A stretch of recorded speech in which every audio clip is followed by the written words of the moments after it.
Welcome back. आपकी अदालत में आज हमारे मेहमान हैं अरविंद केजरीवाल। आपकी अदालत में अगला हिस्सा। आपकी अदालत में आम आदमी पार्टी के नेता अरविंद केजरीवाल पर इल्जाम है कि इनके पास दिल्ली के लिए विजन नहीं है। अरविंद जी, आपने भ्रष्टाचार के सवाल उठाए हैं, आपने सरकार पर भी इल्जाम लगाए हैं, लेकिन आजकल एक फोन आता है बहुत सारे लोगों को मोबाइल पे, उसमें कहा जाता है मैं अन्ना और अरविंद केजरीवाल की लीडरशिप में इंडिया अगेंस्ट करप्शन के साथ काम करता था, लेकिन अरविंद केजरीवाल ने कांग्रेस के साथ मिलकर अपनी पार्टी बना ली, अन्ना के साथ विश्वासघात किया। जो आदमी अन्ना को धोखा दे सकता है वो किसी के क्या काम आएगा? ये बीजेपी वाले करा रहे हैं। और आज सुबह से एक और फोन आ रहा है, मेरे कुछ साथियों ने बताया। वो दूसरा नहीं आया मेरे पास में, आ जाएगा कल तक, आज से शुरू हुआ है। वो दूसरा फ़ोन ये कह रहा है कि अरविंद ने अन्ना को धोखा दिया, अरविंद ने इनकम टैक्स को लूटा और शीला जी बहुत अच्छी हैं और ये अरविंद बीजेपी का एजेंट है, इस बार कांग्रेस को वोट देना।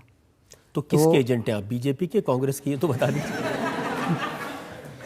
दोनों के टारगेट पे केजरीवाल और आम आदमी पार्टी है।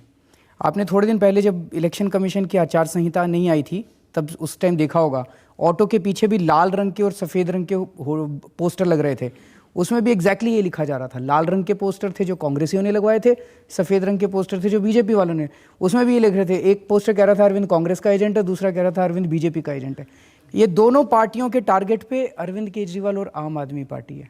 लेकिन इस बार आम आदमी पार्टी अगर आ गई तो दोनों की ऐसी तैसी हो जाएगी, दोनों का भ्रष्टाचार खत्म हो जाएगा, दोनों को ठेके मिलने दूर हो जाएंगे। इसलिए दोनों के टारगेट पे इस बार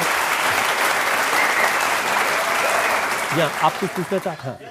जो आपकी फंडिंग हो रही है सारी यूएसए से हो रही है, यूएसए से आपकी सारी फंडिंग हो रही है, आप उसको प्रमोशंस में यूज कर रहे हैं अपनी पार्टी के। क्या आपने इसके आरबीआई से कुछ भी आपने कुछ परमिशन ली है, ऐसा कुछ किया?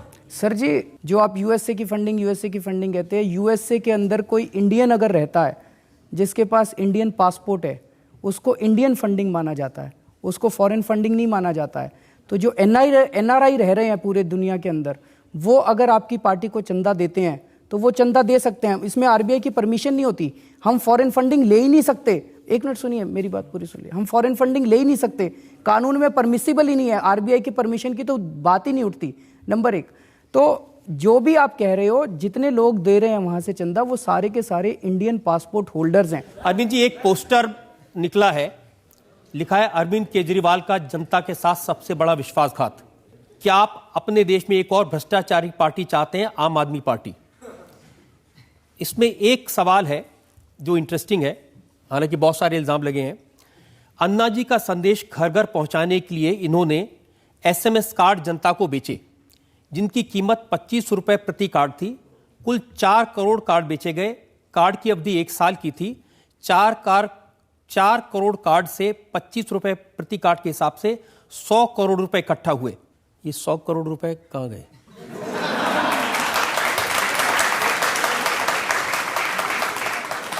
सर ये पता नहीं किसने निकाला है, हमारे 1 लाख कार्ड भी नहीं बिके थे।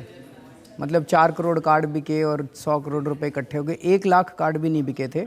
और जब पार्टी बनाई गई थी सब लोगों से पूछा गया था, जिन जिन लोगों ने पैसे वापस लिए थे उनके पैसे वापस कर दिए गए थे, और उसका सारा अकाउंट है मेरे पास। इसमें एक और इल्जाम है, अरविंद केजरीवाल ने एक शिक्षक की पुस्तक का लेखन चोरी करके लिखा है जिसका नाम है स्वराज।